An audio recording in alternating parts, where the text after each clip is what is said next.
Presentamos Notas de Elena para la escuela sabática.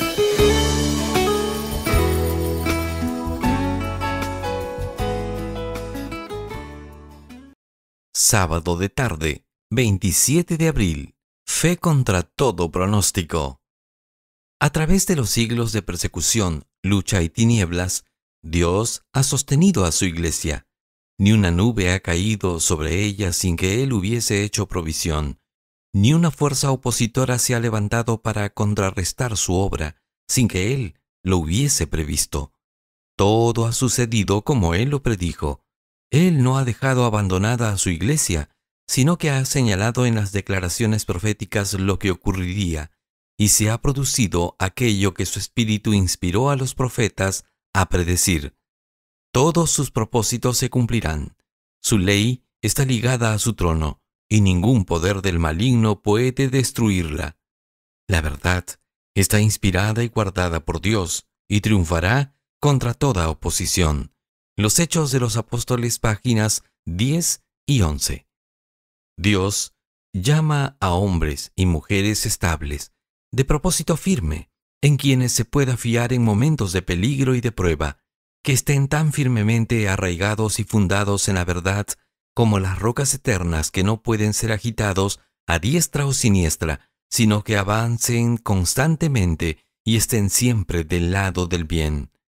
Debemos acercarnos más a Dios, ponernos en más íntima relación con el cielo y llevar a cabo los principios de la ley en las menores acciones de nuestra vida diaria, a fin de ser espiritualmente sanos.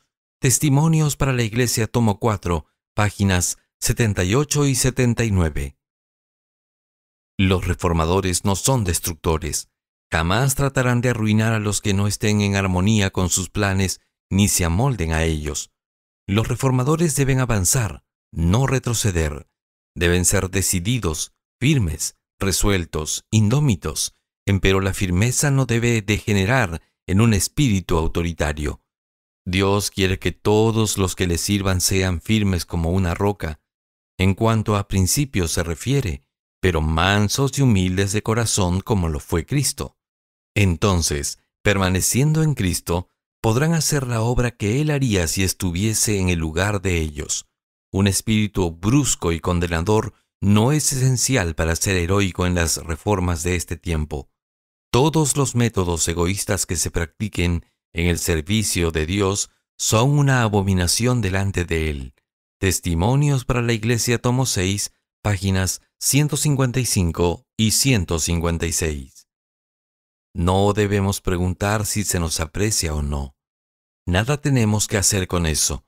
Consideremos cómo trabajó Cristo. Tomen la palabra, vivan la palabra, prediquen la palabra tal como lo han hecho en lo pasado. El Señor Jesús les ha dado la promesa de su presencia. Tórnenla, aprécienla. Ni a ustedes ni a mí nos corresponde verificar si se aprecian o no los actos de abnegación y sacrificio propio.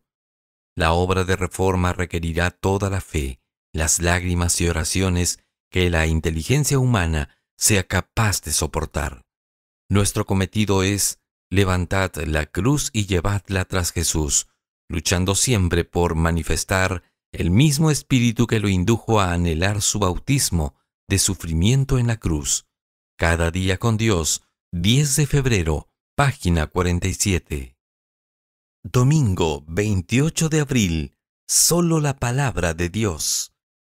Cuando apedrearon al elocuente y noble Esteban por instigación del Sanedrín, no hubo pérdida para la causa del Evangelio. La luz del cielo que glorificó su rostro, la compasión divina que se expresó en su última oración, llegaron a ser como una flecha aguda de convicción para el miembro intolerante del Sanedrín que lo observaba.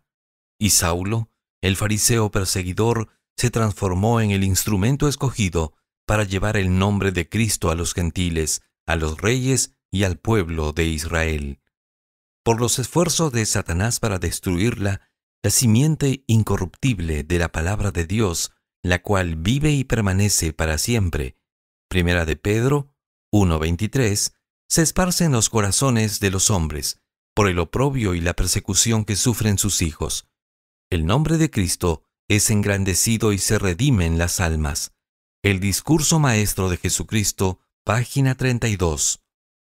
El gran principio que sostenían estos reformadores, el mismo que sustentaron los valdenses, Wycliffe, Juan Hus, Lutero, Zwinglio y los que se unieron a ellos, era la infalible autoridad de las Santas Escrituras como regla de fe y práctica. La Biblia era su autoridad y por las enseñanzas de ella juzgaban todas las doctrinas y exigencias. La fe en Dios y en su palabra era la que sostenía a estos santos varones cuando entregaban su vida en la hoguera. Ten buen ánimo, decía Latimer a su compañero de martirio cuando las llamas estaban a punto de acallar sus voces, que en este día encenderemos una luz tal en Inglaterra que, confío en la gracia de Dios, jamás se apagará. El conflicto de los siglos, páginas 254 y 255. Necesitamos un guía a través de los muchos desfiladeros de la vida, tal como el marino necesita un práctico para sortear el banco de arena o el lecho rocoso del río. El marino que dispone de mapa y brújula, pero no los usa, es responsable de poner en peligro la vida de los que van a bordo de su nave. La embarcación puede naufragar por su negligencia. Disponemos de un libro guía, la palabra de Dios, y no tendremos excusas si perdemos el camino que conduce al cielo, siendo que hemos recibido clarísimas instrucciones. La Biblia presenta una perfecta norma de carácter. Es un guía infalible en todas las circunstancias, aún hasta el fin del viaje de la vida. Parcialmente en Mi vida hoy, 21 de enero, página 29. El Señor Jesús dijo de las Escrituras del Antiguo Testamento, y cuanto más cierto es esto acerca del Nuevo, ellas son las que dan testimonio de mí. Juan 5:39. El Redentor, aquel en quien se concentran vuestras esperanzas de la vida eterna. Sí, la Biblia entera nos habla de Cristo, desde el primer relato de la creación de la cual se dice, sin Él nada de lo que es hecho fue hecho. Juan 1:3, hasta la última promesa. He aquí, yo vengo presto. Apocalipsis 22:12. Leemos acerca de sus obras y escuchamos su voz. Si deseáis conocer al Salvador, estudiad las Santas Escrituras. Llenad vuestro corazón con las palabras de Dios. Son el agua viva que apaga vuestra sed. Son el pan vivo que descendió del cielo. El camino a Cristo, página 88. Lunes, 29 de abril. Transmitir la palabra de Dios. La siembra de la semilla del Evangelio no tendrá éxito a menos que esa semilla sea vivificada por el rocío del cielo. Antes que un solo libro del Nuevo Testamento fuese escrito, antes que se hubiese predicado un sermón evangélico después de la ascensión de Cristo, el Espíritu Santo descendió sobre los apóstoles que oraban. Entonces, el testimonio de sus enemigos fue: habéis llenado a Jerusalén de vuestra doctrina. Hechos 5:28. El deseado de todas las gentes, página 626. Grande es la recompensa en los cielos para quienes testifican por Cristo en medio de la persecución y el vituperio. Mientras que los hombres buscan bienes transitorios, Jesús les indica un galardón celestial. No lo sitúa todo en la vida venidera, sino que empieza aquí mismo. El Señor se manifestó a Abraham y le dijo: yo soy tu escudo y tu galardón será sobremanera grande. Génesis 15:1. Este es el galardón de todos los que siguen a Cristo: verse en armonía con Jehová Emmanuel, en quien están escondidos todos los tesoros de la sabiduría y del conocimiento, y en quien habita corporalmente toda la plenitud de la deidad. Colosenses capítulo 2 versículos 3 y 9. Conocerlo, poseerlo mientras el corazón se abre más y más para recibir sus atributos, saber lo que es su amor y su poder, poseer las riquezas inescrutables de Cristo, comprender mejor cuál sea la anchura, la longitud, la profundidad y la altura, y conocer el amor de Cristo que excede a todo conocimiento, para que seáis llenos de toda la plenitud de Dios. Efesios capítulo 3, versículos 18 y 19. Esta es la herencia de los siervos del Señor. Esta es la justicia que deben esperar de mí, dice el Señor. Isaías 54, 17. El discurso maestro de Jesucristo, páginas 32 y 33. Era en la lengua de Israel, decía Tyndale, en que se cantaban los salmos en el templo de Jehová. ¿Y no resonará el Evangelio entre nosotros en la lengua de Inglaterra? ¿Será posible que la Iglesia tenga menos luz a mediodía que al alba? Los cristianos deben leer el Nuevo Testamento en su lengua materna. Echado de su casa por la persecución, se fue a Londres y allí por algún tiempo prosiguió sus labores sin interrupción. Pero al fin la hazaña de los papistas le obligó a huir. Toda Inglaterra parecía cerrársele y resolvió buscar refugio en Alemania. Allí dio principio a la publicación del Nuevo Testamento en inglés. 2 veces su trabajo fue suspendido, pero cuando le prohibían imprimirlo en una ciudad, se iba a otra. Finalmente se dirigió a Worms, donde unos cuantos años antes Lutero había defendido el Evangelio ante la Dieta. En aquella antigua ciudad había muchos amigos de la Reforma, y allí prosiguió Tyndale sus trabajos sin más trabas.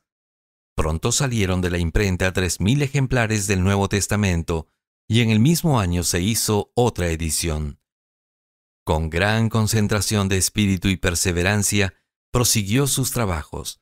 A pesar de la vigilancia con que las autoridades de Inglaterra guardaban los puertos, la palabra de Dios llegó de varios modos a Londres, y de allí circuló por todo el país.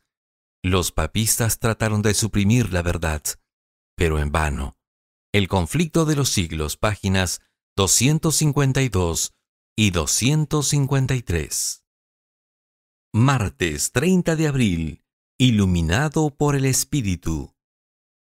Debería enseñarse al estudiante de la Biblia a acercarse a ella con el espíritu del que aprende.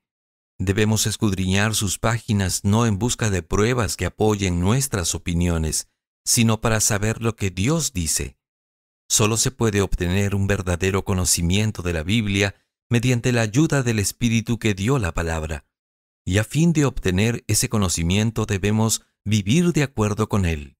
Debemos obedecer todo lo que la palabra de Dios manda. Podemos reclamar todas sus promesas. Mediante su poder, debemos vivir la vida que ella recomienda. Solo si se la considera de este modo, se la puede estudiar eficazmente. La Educación, página 189.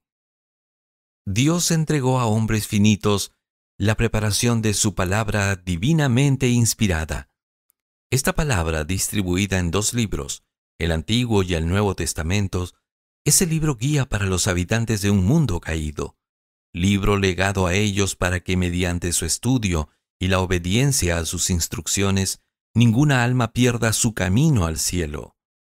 Los que piensan que pueden simplificar las pretendidas dificultades de las sencillas Escrituras, calibrando con su regla finita lo que es inspirado y lo que no es inspirado, mejor sería que se cubrieran el rostro, como Elías cuando le habló la tenue vocecilla, pues están en la presencia de Dios y de los santos ángeles, que durante siglos han comunicado a los hombres luz y conocimiento, diciéndoles qué hacer y qué no hacer, desplegando delante de ellos escenas de emocionante interés, hito tras hito, en símbolos, representaciones e ilustraciones.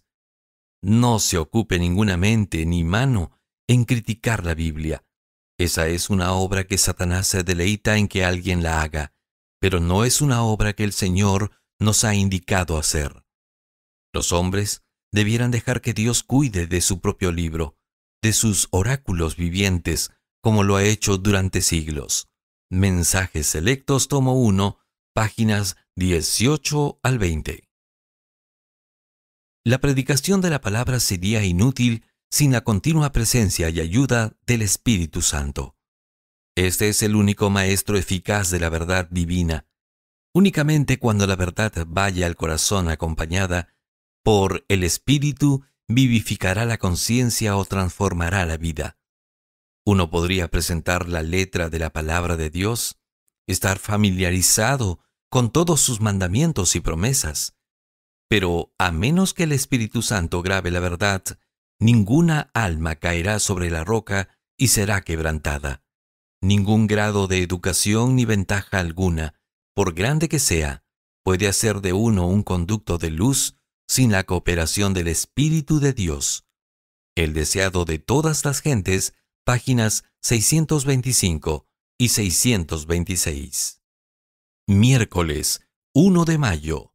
Solo Cristo, solo la gracia. Cristo sufrió en lugar del hombre en el huerto de Getsemaní, y la naturaleza humana del Hijo de Dios vaciló bajo el terrible horror de la culpabilidad del pecado, hasta que de sus pálidos y vacilantes labios brotó el clamor agonizante: Padre mío, si es posible, pase de mí esta copa, pero si no hay otra forma por la cual pueda alcanzarse la salvación del hombre caído, entonces no sea como yo quiero, sino como tú. La naturaleza humana habría entonces muerto allí bajo el horror de la presión del pecado, si un ángel del cielo no hubiera fortalecido a Cristo para que soportara la agonía. El poder que infligió la justicia retributiva al sustituto y garantía del hombre fue el poder que mantuvo y sostuvo al doliente bajo el tremendo peso de la ira que habría caído sobre un mundo pecador. Cristo sufría la muerte que correspondía a los transgresores de la ley de Dios. Comentarios de Elena G. de White, en Comentario Bíblico Adventista del Séptimo Día, tomo 5, página 1078. La dádiva de Dios es vida eterna. El Señor quiere que todos los que recibimos su gracia confiemos enteramente en Él. Nos pide que ejercitemos una fe pura y sencilla, dependiente de Él, sin la menor preocupación por la recompensa que hayamos de recibir.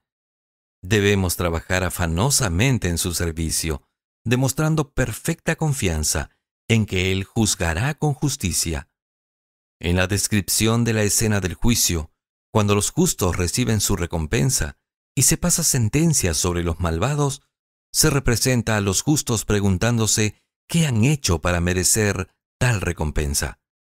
Pero abrigaron una constante fe en Cristo.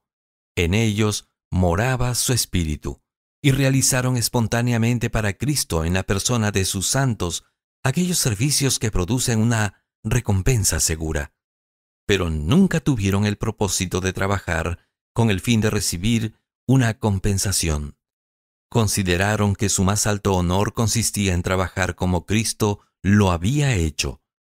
Lo que hicieron fue llevado a cabo por amor a Cristo y a sus semejantes, y aquel que se había identificado con la humanidad sufriente consideró estos actos de amor y compasión como si hubieran sido hechos para él.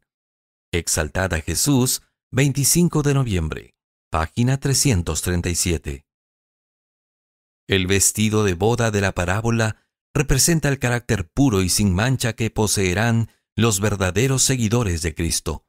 A la Iglesia le fue dado que se vista de lino fino, limpio y brillante, que no tuviese mancha ni arruga, ni cosa semejante. El lino fino, dice la Escritura, son las justificaciones de los santos. Apocalipsis 19:8, Efesios 5:27. Es la justicia de Cristo, su propio carácter sin mancha que por la fe se imparte a todos los que lo reciben como Salvador personal. Cristo colocará este manto, esta ropa de su propia justicia sobre cada alma arrepentida y creyente. Palabras de vida del Gran Maestro, páginas 252 y 253. Jueves 2 de mayo. La obediencia, el fruto de la fe. Dado que la ley del Señor es perfecta y por lo tanto inmutable, es imposible que los hombres pecaminosos satisfagan por sí mismos la medida de lo que requiere. Por eso vino Jesús como nuestro Redentor. Era su misión, al hacer a los hombres partícipes de la naturaleza divina, ponerlos en armonía con los principios de la ley del cielo.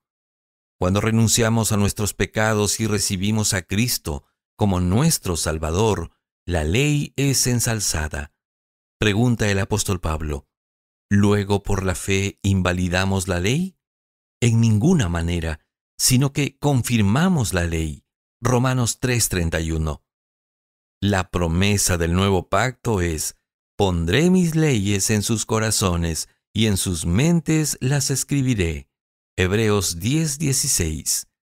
Mientras que con la muerte de Cristo iba a desaparecer el sistema de los símbolos que señalaban a Cristo como Cordero de Dios que iba a quitar el pecado del mundo, los principios de justicia expuestos en el Decálogo son tan inmutables como el trono eterno. No se ha suprimido un mandamiento, ni una jota o una tilde se ha cambiado. Estos principios que se comunicaron a los hombres en el paraíso como la ley suprema de la vida existirán sin sombra de cambio en el paraíso restaurado. Cuando el Edén vuelva a florecer en la tierra, la ley de amor dada por Dios será obedecida por todos debajo del sol. El discurso maestro de Jesucristo, página 47. La pureza, la santidad de la vida de Jesús, tal como se la presenta en la palabra de Dios, poseen un mayor poder para reformar y transformar el carácter de todos los esfuerzos realizados para ilustrar los pecados y crímenes de los hombres con sus seguros resultados. Una mirada resuelta al Salvador, levantado sobre la cruz, hará más para purificar la mente y el corazón de toda impureza de lo que podrán lograr todas las explicaciones científicas expuestas por la lengua más hábil. Ante la cruz del pecador, observa toda la desemejanza de su carácter al de Cristo. Ve las terribles consecuencias de la transgresión, odia el pecado que ha practicado antes y se aferra de Jesús por medio de una fe viviente. Ha juzgado su grado de pureza a la luz de la presencia de Dios y de los seres celestiales. La ha medido con la norma de la cruz, la ha pesado en las balanzas del santuario. La pureza de Cristo le ha revelado al hombre su propia impureza en sus colores más odiosos. Entonces se aparta del pecado degradante, mira a Jesús y vive. Exaltada Jesús, 10 de octubre, página 291.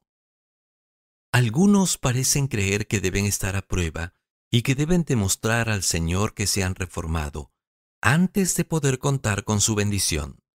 Sin embargo, ahora mismo pueden pedirla a Dios. Deben tener su gracia, el Espíritu de Cristo para que les ayude en sus flaquezas. De otra manera no podrían resistir al mal. El Señor Jesús se complace en que vayamos a Él como somos, pecaminosos, sin fuerza, necesitados.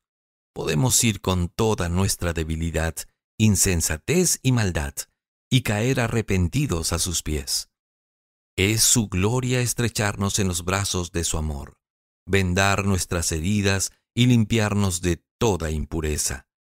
Nadie es tan pecador que no pueda hallar fuerza, pureza y justicia en Jesús, quien murió por todos. Él está aguardando para quitarles sus vestiduras manchadas y contaminadas de pecado y ponerles los mantos blancos de la justicia. Les ordena vivir y no morir. El camino a Cristo, páginas 52 y 53. Viernes 3 de mayo, para estudiar y meditar. Hijos e hijas de Dios, 8 de febrero. Alegra e ilumina, página 47. Exaltada Jesús, 27 de noviembre. Nuestro fiel y misericordioso sumo sacerdote, página 339. Nota Selena, para la escuela sabática, escrito por la pluma inspirada de Elena G. de White. Escúchanos.